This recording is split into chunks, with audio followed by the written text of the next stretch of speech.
Over 2 years after the release of the Moonbase DVD in August 2016, 2 minutes of animated footage from the Power of the Daleks found its way onto YouTube.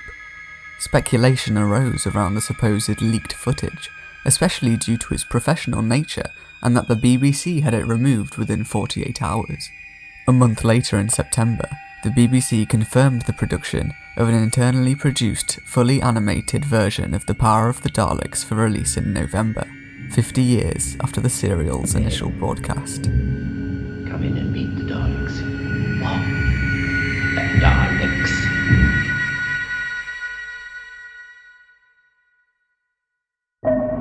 The TARDIS brings Polly, Ben, and the newly regenerated Doctor to a colony on the swamp planet of Vulcan.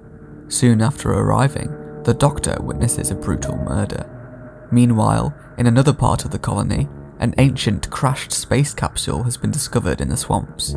The colony's misguided chief scientist opens the capsule and discovers a group of strange metal creatures inside.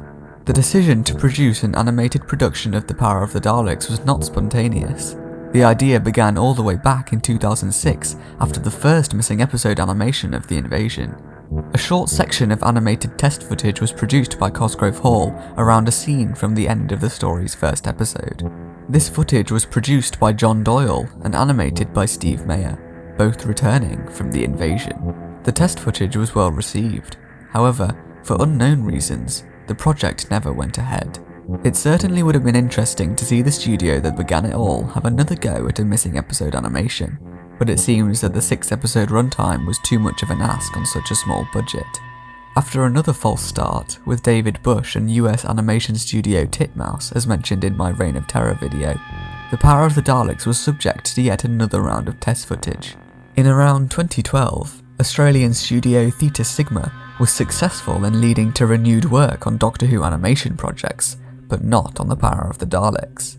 When BBC Worldwide, which I'll be calling BBC America from now on, began a more formal and thorough look into the feasibility of larger scale animations in early 2015, it was decided that such discussions were to be strictly confidential. The working group was codenamed Project Wentworth to avoid suspicion. Project Wentworth, unsurprisingly, never led to any actual footage. However, meetings were held with animation companies across the spring of 2015 to discuss what could perhaps be accomplished. One such meeting involved Charles Norton, the future producer of the animation. The project's objective was for any new animated episodes to be produced in full colour, but would otherwise be faithful reconstructions of the original episodes. Unfortunately, following submissions of formal budget projections, the project was once again quietly shelved for the time being. After the success of an equivalent animation of the UK show Dad's Army in February 2016, Paul Hembry and Charles Norton began to discuss follow-up projects. Eventually, Doctor Who came back into the picture, considering one-off episodes like The Web of Fear episode 3, but eventually landing on The Power of the Daleks once more. It took a period of several months until Paul Hembry was able to return with the go-ahead in May 2016, but before then, test animation featuring the Doctor and the Daleks was produced in March. Initially, the team projected that they could complete all 6 episodes within 10 months, but partway through the production, they were told that it had to be done in 5, to be in line with the 50th anniversary of the episode. The importance of this animation is undeniable. It was the first ever post-regeneration story. It was the first animation to be released in a 16:9 aspect ratio instead of 4:3. It was even the first animation to receive a proper HD master, as well as the first animation to receive a colour version, albeit late into production. However, the most important part of this animation is the fact that it was the first completely missing serial to receive animation for all its episodes. Previously, likely due to budgetary reasons, animations were limited to serials with only 1 or 2 missing episodes, but now with increased funding from BBC America, the field of choices had increased. The project was always conceived as a black and white animation. The inherent black and whiteness of The Power of the Daleks was important to the production team. However, there was a concern for a brief time over American audiences. The team felt that there would perhaps be an expectation from the US market for a full colour production. The colour version that was eventually produced is notably controversial, BBC America were not able to finish the colour version in time for the DVD release, and so it was only released on the limited edition steelbook. Both versions were released on the BBC store, but this site is now defunct, so due to the steelbook being extremely bloody expensive, I have limited footage of this version. However, from what I can tell, the colour version was effectively just colour tints painted over the top of the black and white version, and does not work as well. Production of the animation ended with Rob Ritchie and Charles Norton in the early hours of the morning in a car park near Canary Wharf. None of the team were entirely happy with the result. There are large parts of episode 1 that Norton claims to be just rough keyframes jumping about with no in-betweens. Time was tight for the team. As soon as a shot came in, it had to be passed straight up the line for compositing. There were no second takes. The 2016 release pretty much ended up as just a series of first takes, which just about got across the story. Charles Norton gave an example of this in Lesterson's mental breakdown in episode 5, stating that there was no time to animate him traditionally, and instead had to use component kits for the character. Norton then goes on to explain all the problems in this part alone. The character shouts and yet his lips barely part, his arms don't move with his shoulders, even his hands aren't touching any of the things they're supposed to be touching.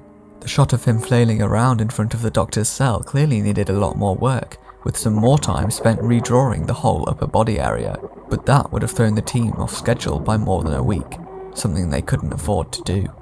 And so, it just went out as it was.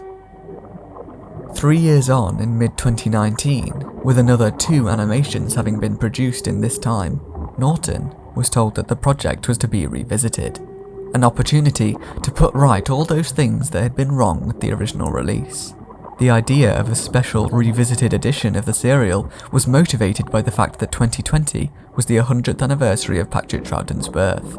This brand new release of The Power of the Daleks would coincide with the release of newly animated productions of The Faceless Ones and Fury from the Deep.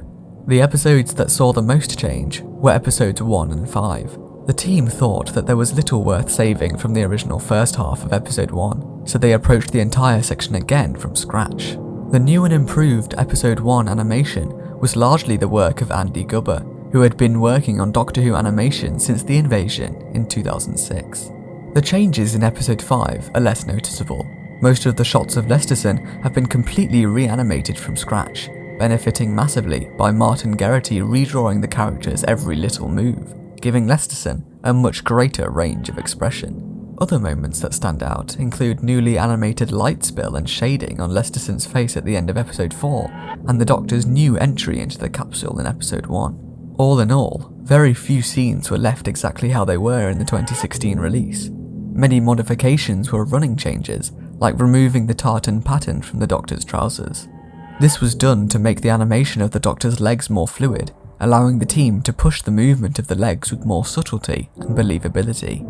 Even the audio was revisited and tightened up by Mark Ayres, removing uncomfortable pauses in which the characters just stand around, not saying or doing anything.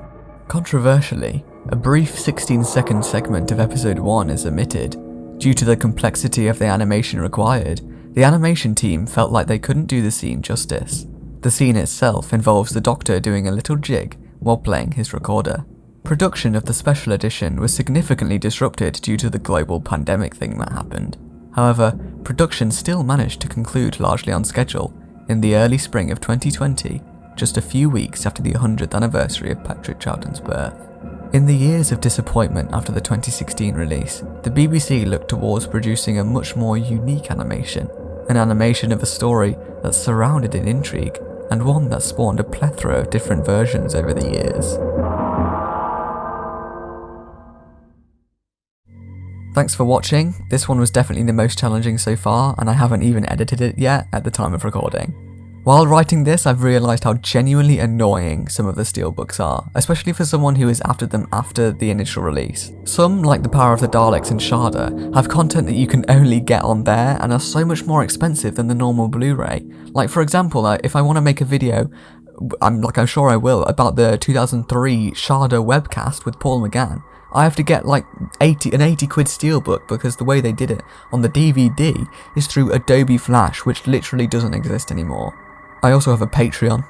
It's in the description, so feel free to support me on that, but I doubt I'll promote it that much because there really isn't anything I could give people to support me.